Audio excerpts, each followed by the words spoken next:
Hi, I'm Caitlin. And I'm Kaylee, and this is Shoot the Vows. Today we have an awesome guest. We have Kylie. I don't know your last name. What's your last name? Brown. Kylie Brown. Yes. And she is a musician. Yeah. Do you have a band or are you solo? I am in the band Metasequoia in Ithaca, New York. Okay, awesome. Tell us a little bit about yourself. Oh my goodness. I'm a music teacher. I teach voice, piano, flute, guitar, and trombone. Oh, wow. Yeah.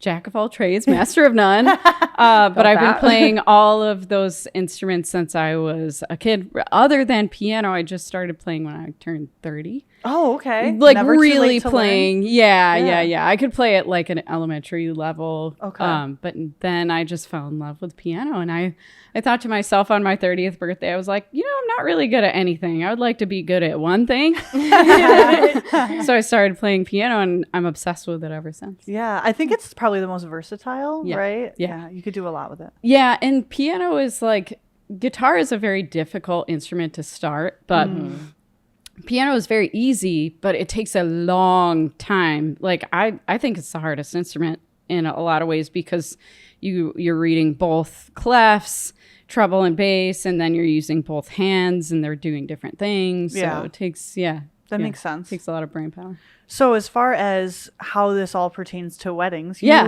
perform live music at weddings. I do, yes. Yeah, so I lived in Asheville, North Carolina for 10 years, and I was in a few wedding bands, few wedding ensembles, but it was never my own thing. Yeah. And I did like a few weddings as like after college and stuff like that, and I really enjoyed it. But once I started doing my own thing, I felt a lot better about it. So I came from Asheville and moved to Ithaca, New York about a year and a half ago. I moved to Ithaca to be closer to family.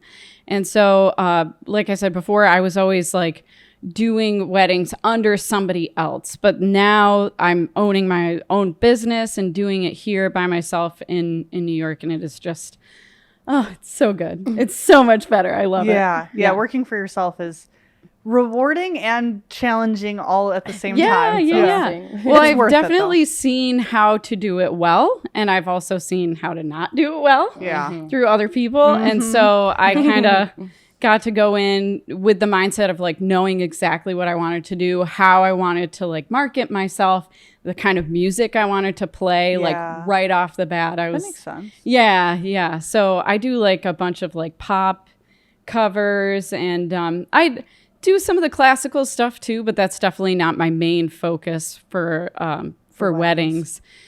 Yeah. So I work with a violinist and a cellist and a flautist, and so working with a bunch of different musicians, and we do like a lot of pop covers, like some more classic stuff, like I don't know, Dock the Bay, or like Don't Worry, Be Happy, and then like maybe some Adele or some Ed Sheeran or stuff like that. Yeah, that makes sense. So, yeah. Fun fact, you have a amazing voice. Oh, I know thank you. I met you at one of the photo booths I was working at. Thank and you. you have a beautiful voice, Thank and you you. play all your instruments so well. Yeah. I was like, well, we have to have her on the podcast. Are you kidding me?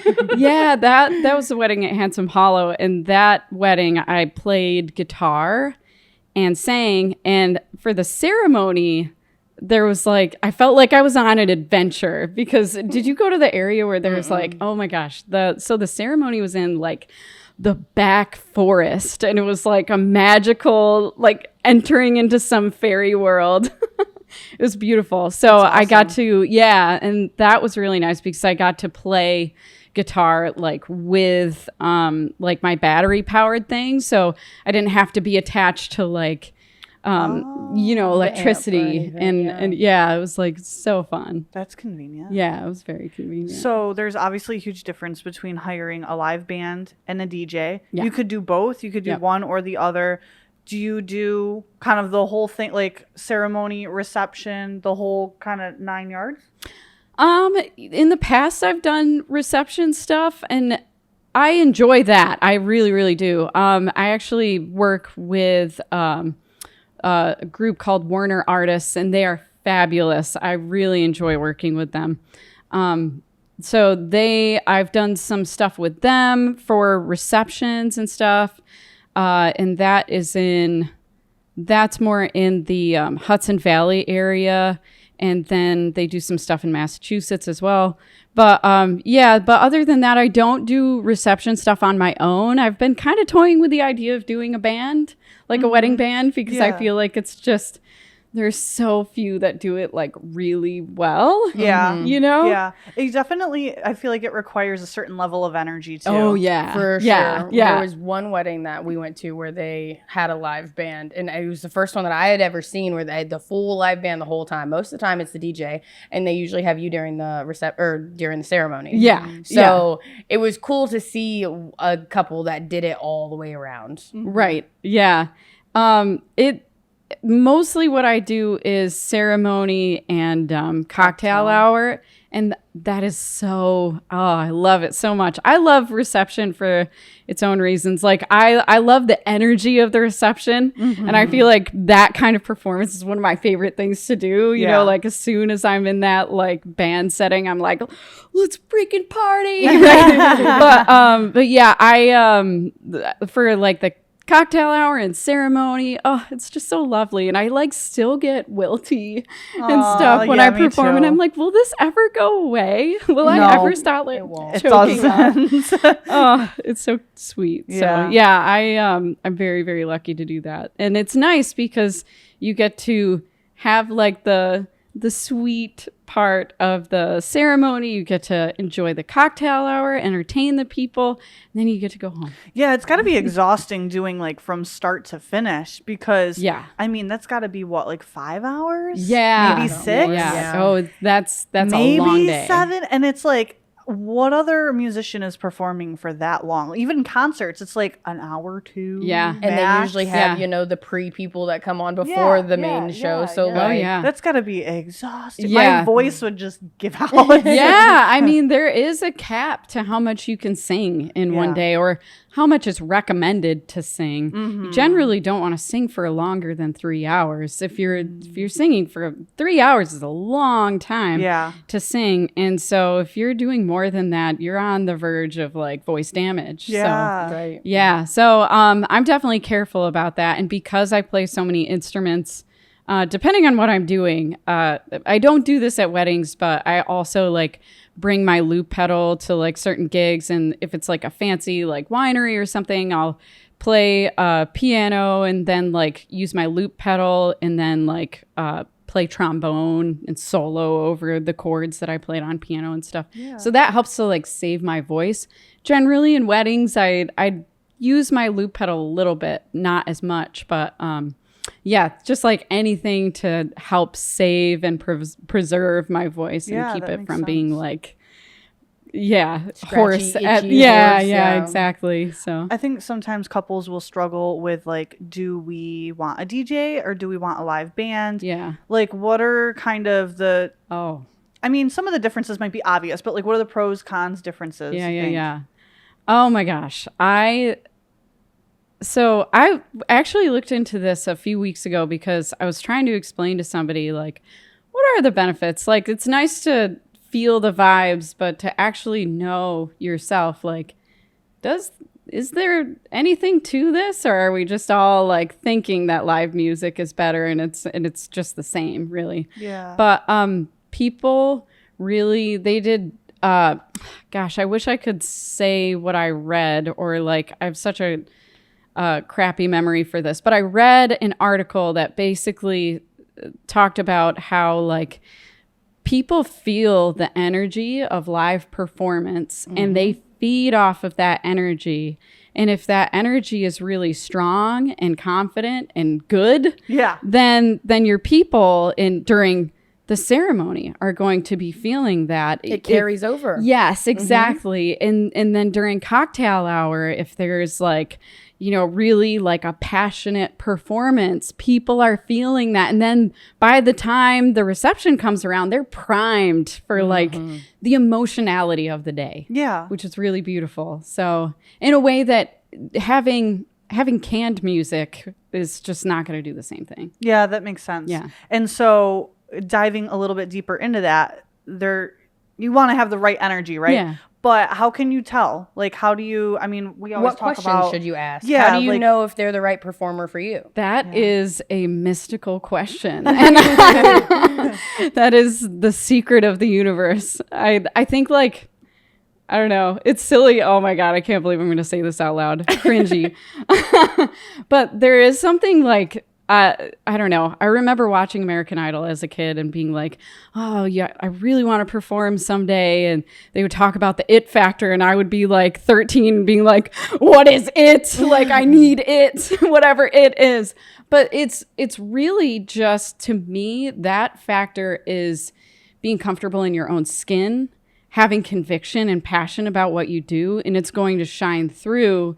It's not something that you need to force. It just naturally emanates from you if you are feeling it, you know, if you're authentic. Yeah, because we always say that, like, when choosing your photographer or videographer, you should really go off of your vibes and your feeling and what, if you two jive or not, because you're with us all day long, you know? And I know you're not with them all day long, but you should still have that same passion and connection. Absolutely. Yeah. Personality is really important. We actually were at a couple of different wedding expos recently, which is a great place to just get in front of couples and talk to them. It's a great place for couples to get in front of vendors. And there had to be like 10 other photographers at one of these other expos. And they came up to us and they were like, you guys are the only ones with any personality. I was like, no way. I mean, maybe I think that people get nervous at expos in front of that many people. I was like, there's no way we're the only ones. Right. She's like, the last 3 expos, people have come up and said that to us. And then the last video call we got on, the mom made sure to inform us of that. Like, so I think that's really important to mention, that you're not even just your musician, but all of your vendors need to have the right personality and fit for you. Oh, yeah, absolutely.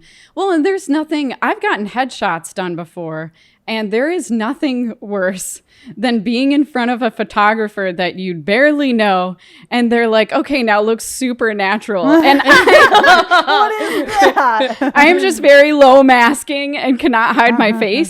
So if I don't have like a relaxed connection with that photographer, I'm like, really stiff.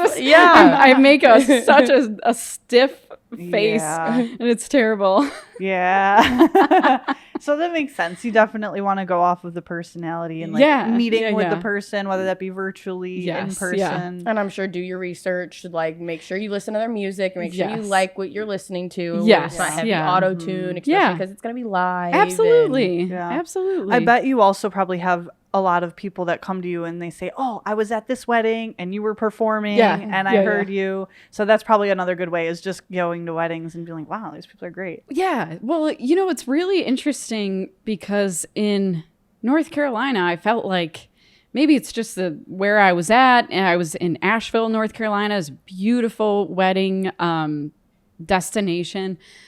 But it felt like there were a lot more live musicians in North Carolina than there are in New York. And I don't really understand why. Maybe it's like, maybe there's more of a climate. Maybe it's more of a market for it. People that have destination weddings typically have a higher budget. Versus people that are getting married where they live. Not to say they don't have a higher budget, but you have a lot more diversity in budget. North Carolina is really expensive. I hear their photographers charge like double what ours charge. Oh yeah. We should talk about that after. It is pretty bonkers. Yeah, that's probably what it is it's a budget thing. I think that the budget for a live musician is a little bit higher than like just a DJ, right? You know, I generally think that people are surprised at how affordable live music is. I don't know if it's tacky to talk about pricing, but I'm just very open, I guess. But I charge like $500 if it's just a ceremony. That is really reasonable. That's very reasonable. And then for a duo, for like my violinist and I to go and do cocktail hour and ceremony, it's $1,000. That's not bad. That's very reasonable. And especially with how good you are. Shoot. Well, and I'm also like getting my business going for sure, and trying to help people realize the benefit of live music, because I think brides have a list, right, of like what what their priorities are. And live music is definitely not at the top of that list most of the time. Yeah, for sure. Unless they really like music. Yes, exactly. Yeah. And that's the majority of the people that I work with. Yeah. I very rarely work with a bride that's not super passionate about music in some way. That makes sense. I do a lot of weddings that have video game music as well because I'm a gamer. I love that. Yeah, which is so special and so nice. I've actually thought about, promoting that more and being like a service that I focus on more because there are a lot of gamers my age now that are getting married and stuff. So, and those are just like the best weddings. Those are so fun. Sure. Yeah. Nerds. There's a lot of like different, there's a lot of different themes that you can do. Like some people do like Star Wars themed weddings. Oh my God.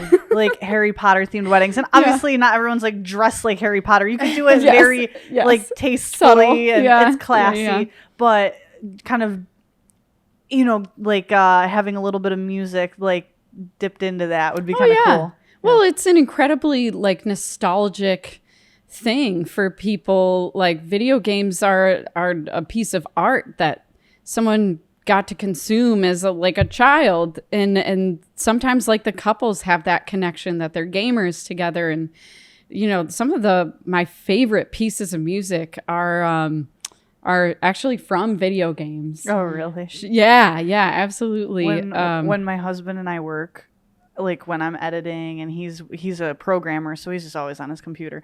But our favorite soundtrack to listen to is a Zelda lo-fi playlist. Yeah. And it's just so like, it's so chill, but like nostalgic. Yes. Oh, it's beautiful. It's beautiful music. Obviously, I'm a huge Zelda fan, so that like speaks to my soul. Yeah. Zelda is like honestly one of the reasons that I did music. Okay, I'm going to tell you a very embarrassing story. So I started playing flute in 4th grade because that's when all the kids start band and stuff. And it was the same year, I think, that Ocarina of Time came out. And, in the game, Link is playing the Ocarina songs, and I would play them all on my flute. Oh, I love that. That's not embarrassing at all. That's so cool. Did you have to learn... Yeah. Did you have to learn them yourself, or did you find like sheet music for that? Well, the crazy thing is in the game, it is sheet music. Oh. It's a treble clef and a staff. Oh, so wow. you can just read the music. Yeah. That's so cool. Yeah. It's so fun. I still haven't played Ocarina of Time, and my husband is so mad about that. Well, the remake is coming out in December. Switch 2. He told me, and he was like, "We're playing." It is your rite of passage. No, seriously, he said that. We played very different games growing up. So I played a lot of Sims. Oh, yes, the Sims.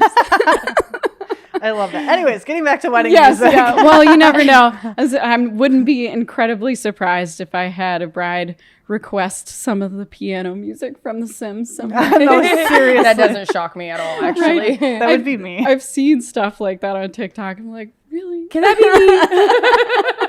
I love that. Let me ask, have you ever considered going to an expo? Because I've seen DJs, but I've never seen a live performer at an expo. Where was that one guy playing the I don't know bagpipes? Oh, there's the bagpipe. He was in bagpipes. Guy. Yeah. No, there's the other guy. What are the instruments that like? It's kind of like the Little Mermaid, like do do do do do do. You know that one? Like what instrument? Yeah, it's like what is it? I don't even know how it's played. Like steel drum? Yes. Yeah. Yes. Yeah. Is that what it's called, a steel drum? Yeah. That's how knowledgeable I am. Yeah. No, it's an obscure instrument for sure. But he was playing. It was I was like, wow, that's very niche. It's a really cool instrument, though. Like the sound of it is really, really pretty. I taught K through 4 very shortly, like 2 years in North Carolina, the public school system. And that was like a thing. It was like a small like music education trend. Maybe it's still happening. I don't know. But teachers would put steel drums in their classroom and have like the scale, it was so really wild to me. interesting. Yeah. When I was younger, we started on recorder.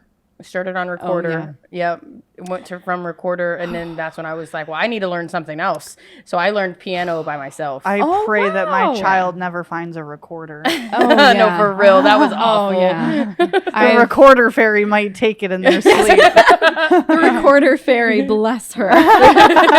Take it, hide it, Throw it away. I have recorder trauma from teaching K through 4. Absolutely.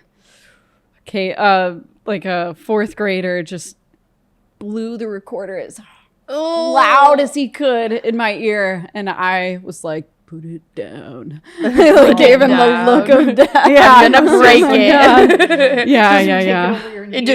I was thinking, snap. Like, why do we give children an instrument that you need self-control for? A whistle. You're literally giving them a whistle. No, it's good.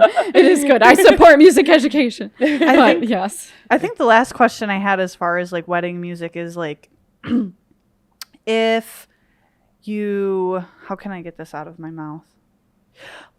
Is there music that you recommend like playing? Is there music you prefer to play? Mm-hmm. Is there music? I'm sure all musicians are going to have their preferences. Yeah. Do you ever have a bride, or groom ask for something and you're like, I can't or won't do that for whatever reason?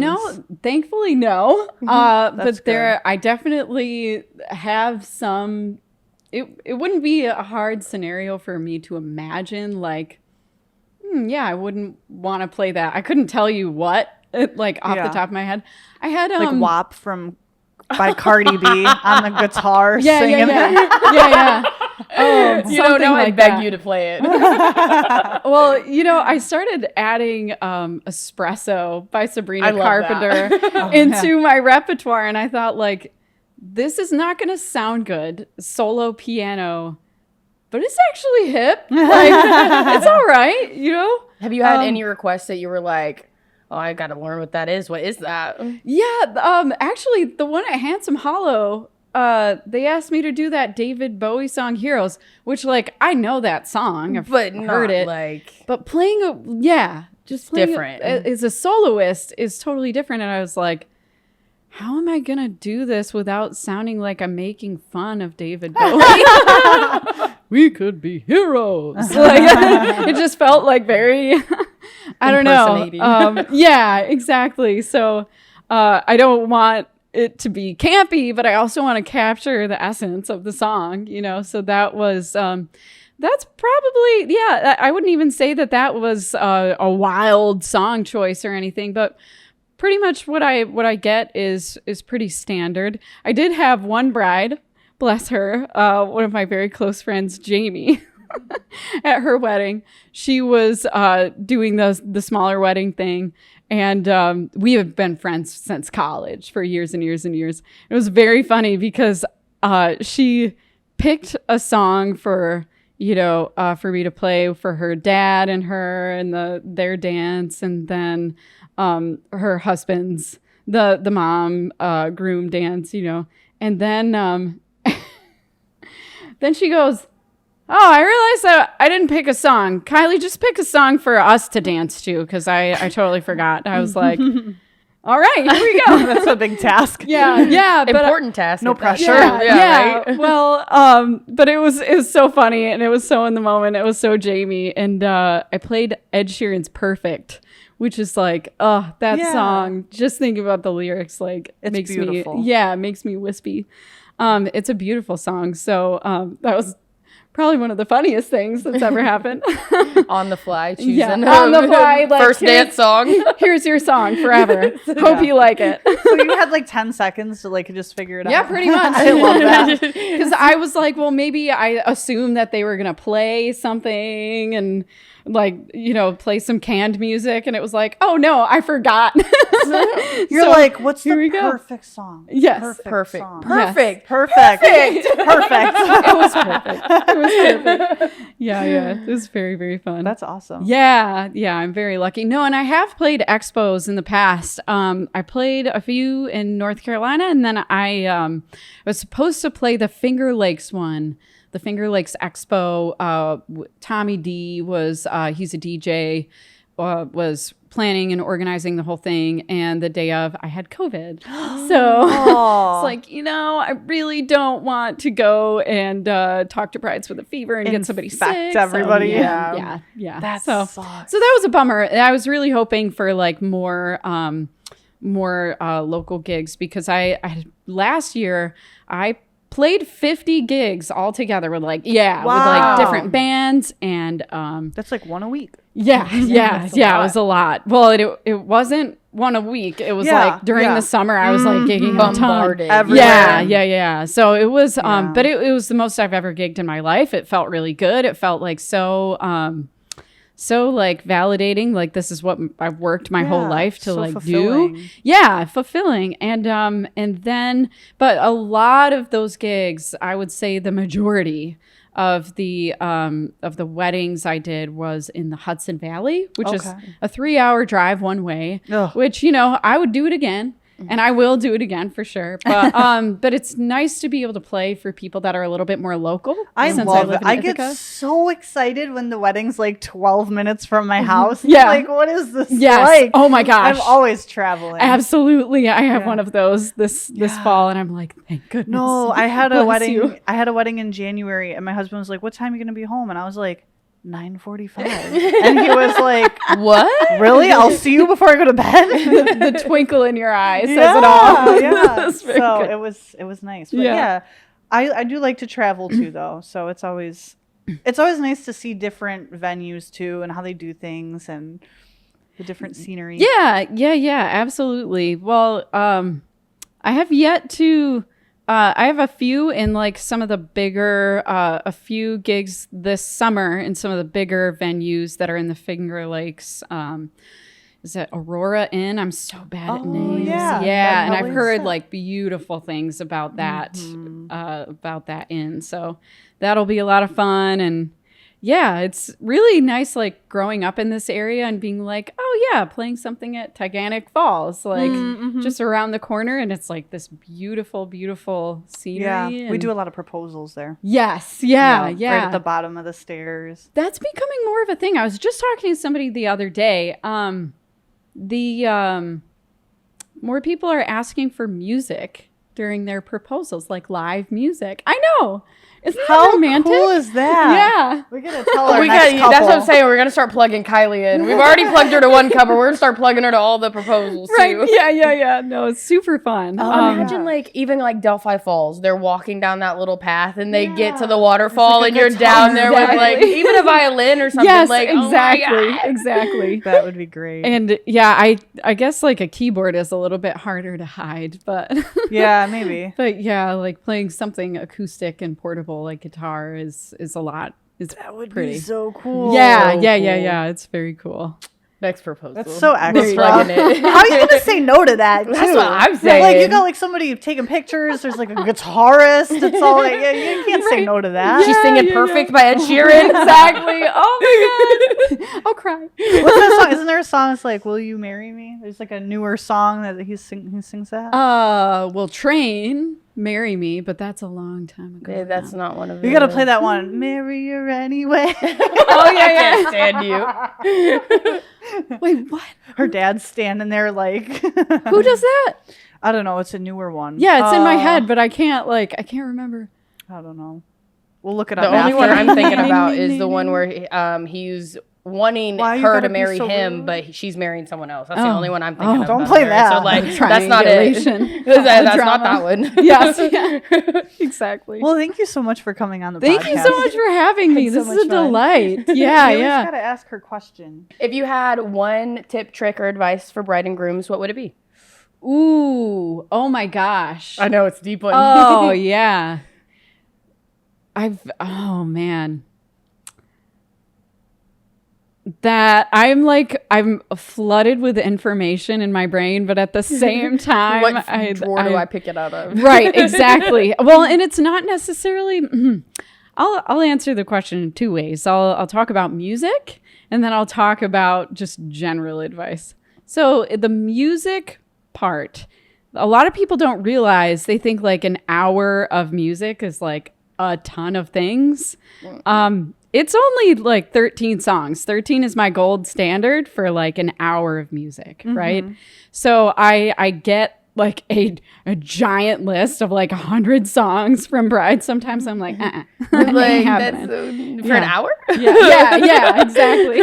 I don't know. Am I speed singing through this or? Yes, exactly. I'll do everything like Weird Al style, right? Like make a mashup of all the songs. So that's one thing. Is like, if you're passionate about music, be really selective about and like put some real thought into the songs that you want to hear that day, and make sure that they're meaningful to you, because it is crazy to me that some brides, like they don't care at all like what music they go down the aisle to, or they put all this time and energy into like planning all of the wedding, but then if somebody doesn't know what song that it's very rare when it happens, and definitely none of my clients have this problem. In fact, it's the opposite because usually my clients are like music lovers, but I do hear of people being like, I don't know what, or they don't have like any songs that are like meaningful. about their relationship with Yeah. the person they're about to marry. And I'm like, that tells me something about you, like or as a couple or as a person. And I think it's really important to like, you got all this stuff going on, but like make sure to sit down and have like the heart side of it too, because when that day comes, when you're feeling super nervous and your brain is like in a million places, when you hear that music literally brings us to a different part of the brain. So any fear that you're going to be feeling is going to melt right away if that song is something that's deep and like has a meaningful memory behind it, that or emotional something connection. Like that. Yeah, exactly. That makes sense. It will help to calm you and ground you and keep you in that moment where you want to be. Mm-hmm. So, yeah. Oh, what was the non-music advice you were The saying? non-music advice is don't have speeches that are too long. Especially before dinner. We're the hungry. worst. Everybody's anxiously waiting for the go. Oh my gosh. Well, It's always the always the father of the bride. It's always the dad. It is, and they're so excited, and it's like you feel evil, like yes, but we don't need mad. a 10-page paper about. Exactly. I'm so sorry. Exactly. One little page, please. Yeah. And I think people like with their speeches. I listen to all the speeches because usually I'm the music that goes on after if I'm doing a reception and stuff. And boy, I've heard a lot of speeches that try too hard, you know, like from the bridal party or the father of the bride. And it's like, you don't have to say anything special. Just speak from your heart. Yeah. And yes, everyone is hungry. And also a lot of people don't realize that if you have a live band that's going on after, and your speeches go on for like a half hour longer than you think, you're paying those musicians to sit there and not do their jobs when they're like ready to go. Yeah. You know? So and your food's getting cold. yes. Back to the food. Most importantly. Back to the food. I'm always thinking about the food. So practical and nothing a bride ever has control over, but that's my advice. That's actually I love that. I Yeah, know, that's seriously. the best piece of advice, I think. Yeah. From a musician's perspective, we're like, wow, can you believe that they just said that? I love that. Well, thank you so much for coming on. Yeah, thank you all so much. Yeah, I we appreciate it. It was super fun. As always, guys, if you have any comments, questions, or topic requests, drop them down below. And don't forget to subscribe. oh yeah, that. Bye.